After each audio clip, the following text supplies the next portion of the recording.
بسم اللہ الرحمن الرحیم۔ چہل احادیث کا سلسلہ چل رہا تھا۔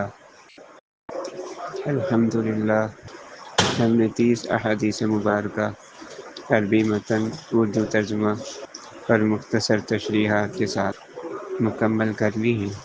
آج انشاءاللہ ہم حدیث نمبر 31 پڑھیں گے۔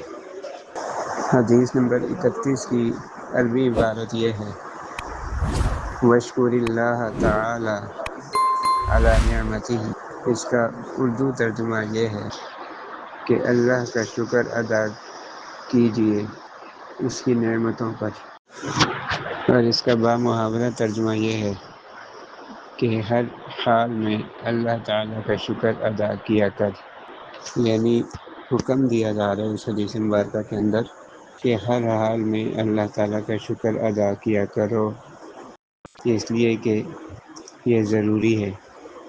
حدیث نمبر 31 کی عربی عبارت یہ ہے: وَاشْكُرِ اللَّهَ تَعَالَى عَلَى نِعْمَتِهِ۔ اس کا اردو ترجمہ یہ ہے کہ اللہ کا شکر ادا کیجیے اس کی نعمتوں پر۔